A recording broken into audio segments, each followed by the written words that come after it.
ఉద్దేశంతో 4 కార్యక్రమాలు ఇచ్చాను.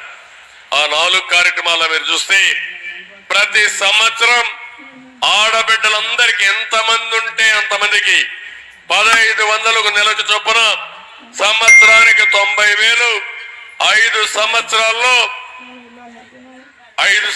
90,000, నెలకు 18,000 ఇచ్చే బాధ్యత నాదని మీ అందరికీ తెలియజేస్తున్నా. రెండోది, పిల్లలు ఎంతమంది ఉంటే వివక్షత లేకుండా అందరినీ చదివించే వెసులుబాటు తీసుకొస్తారు.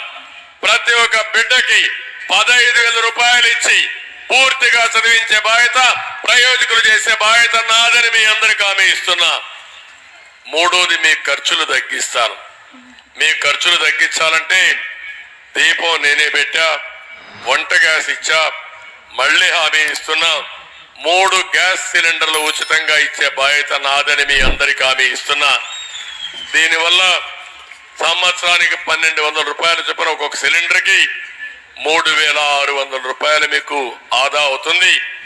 దీనివల్ల మీ కుటుంబానికి కొంత వెసులుబాటు వస్తుంది. నాలుగోది, ఆర్టీసీ బస్సుల్లో ఉచిత ప్రయాణ సౌకర్యం. మీరెక్కడికి పోవాలన్నా, పుట్టింటికి పోవాలన్నా, ఎక్కడన్నా పని చేసుకొని ఇంటికి రావాలన్నా, మగవాళ్ళని వ్యవసాయం చేయమని మీరు పోయి ఏదైనా పనులుంటే చక్కబెట్టుకొని రావాలన్నా ఉచితంగా తిరగడానికి ఆర్టీసీ బస్ ప్రయాణం ఏర్పాటు చేస్తా. ఒకటే చెప్పండి డ్రైవర్లకి, మా చంద్రన్న ఇచ్చాడు, చంద్రన్న బెస్ట్ డ్రైవర్, ఆయన డ్రైవింగ్ కింద మేము ముందుకు పోతున్నాం. నేను చెప్పింది ఎక్కడికి పోమని మీరు ముందుకు పోయే విధంగా ఏర్పాటు చేస్తానని కూడా మీ అందరికీ